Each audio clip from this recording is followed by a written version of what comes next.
सुदर्शन चक्र भगवान विष्णु का अमोघ अचूक अस्त्र है। यह उनके उग्र रूप को भी दर्शाता है। इस चक्र ने देवताओं की रक्षा तथा राक्षसों के संहार में अतुलनीय भूमिका का निर्वाह किया था। भगवान विष्णु का यह चक्र शिवजी के त्रिशूल की ही तरह अति शक्तिशाली है।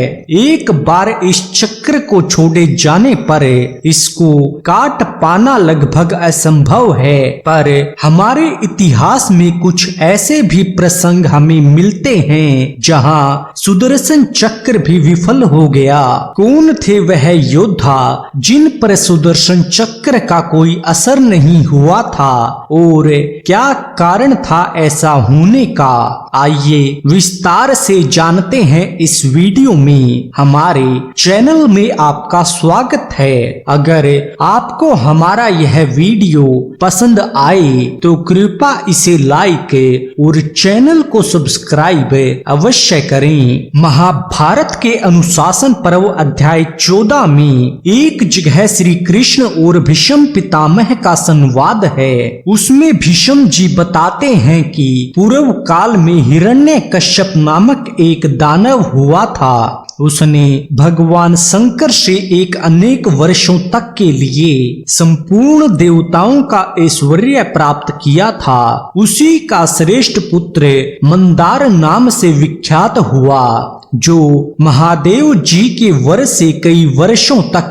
देवराज इंद्र के साथ युद्ध करता रहा। भगवान विष्णु का वह भयंकर चक्र तथा देवराज इंद्र का वज्र भी पूर्व काल में उस राक्षस के अंगों पर पुराने तिनकों के समान जीर्ण शीर्ण सा हो गया था। और ऐसा इसलिए हुआ था क्योंकि भगवान शंकर से उसको वर मिला था कि उस अत्यंत बलशाली मंदार के अंग में चक्र और वज्र जैसे सैकड़ों शस्त्र भी कोई क्षति नहीं पहुंचाएंगे। देवी भागवत के स्कंद 5 के अध्याय 6 के अनुसार जब सभी देवताओं का महिषासुर तथा उसके साथी दानवों के साथ युद्ध चल रहा था, उस समय महिषासुर का एक सेनाध्यक्ष अंधकासुर भगवान विष्णु के समक्ष पहुंचकर उन पर बाण चलाने लगा। भगवान विष्णु ने उसके चलाए गए सारे बाण काट डाले और उस दानव पर कई प्रहार किए। भगवान विष्णु और अंधकासुर के बीच कई दिनों तक युद्ध चलता रहा। इसी बीच अंधकासुर ने अपनी गदा के प्रहार से भगवान विष्णु के वाहन गरुड़ पर प्रहार किया, जिससे गरुड़ जी घायल हो गए। तब भगवान विष्णु ने अपने सारंग धनुष से उस दानव पर कई बाण चलाए, पर उन सबको अंधक ने काट दिया।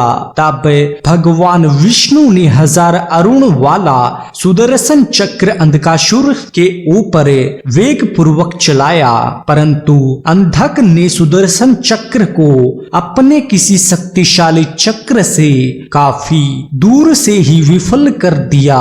सुदर्शन चक्र को विफल हुआ देख सभी देवता शोकाकुल हो गए। तब भगवान विष्णु ने अंधक पर अपनी कौमोदकी गदा से प्रहार किया।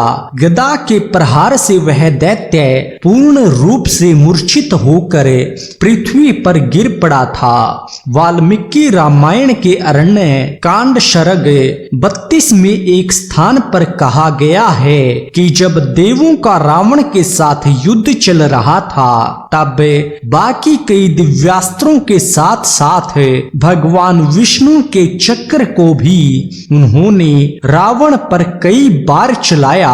हालांकि नीचे एक नोट दिया गया है कि यह सुदर्शन चक्र नहीं था, बल्कि भगवान विष्णु का कोई दूसरा ही चक्र था। इस बात की पुष्टि वाल्मीकि रामायण के ही सुंदर कांड सर्ग 10 में हो जाती है कि भगवान विष्णु का चक्र भी रावण पर विफल हुआ था। जब हनुमान जी लंका में घुस आए थे तो उन्होंने देखा कि रावण अपने कक्ष में सो रहा था। तो हनुमान जी उसके समीप गए और उन्होंने देखा कि रावण की भुजाओं पर यह ऐरावत हाथी के दांत द्वारा किए गए घावों के निशान हैं और उसके कंधों पर देवराज इंद्र के वज्र तथा भगवान विष्णु के चक्र द्वारा किए गए घावों के निशान भी हैं। हम आपको बता दें कि रावण ने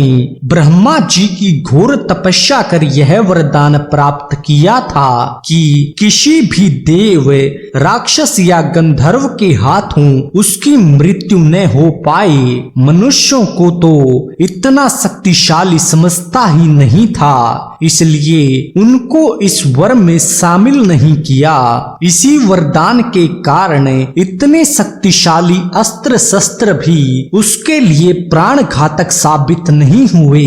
कुरुम पुराण के पूर्व भाग अध्याय 14 के अनुसार जब दक्ष प्रजापति के यज्ञ को भंग करने हेतु भगवान शिव ने वीरभद्र को उत्पन्न किया था, तब सर्वप्रथम वीरभद्र जी ने आदर पूर्वक वहां स्थित समस्त देवों और देव ऋषियों से कहा कि भगवान शंकर सिद्धियों को प्रदान करने वाले हर यज्ञ में पूजित होते हैं। क्या आपके मन तमोगुण से आक्रांत हो गए हैं जो आप महेश्वर जी की पूजा नहीं कर रहे? शंकर जी के बारे में ऐसा कहे जाने पर भी देवों ने उनकी बात नहीं मानी और अपने स्थानों पर चले गए।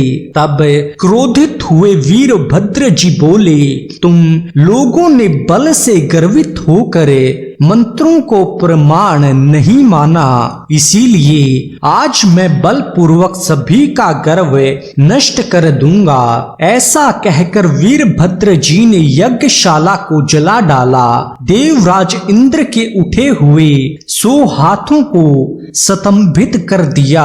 अग्नि, चंद्र आदि देवताओं की भी बहुत ही बुरी दुर्दशा कर दी। उन्होंने पैर से मुनियों के मस्तकों पर प्रहार किया।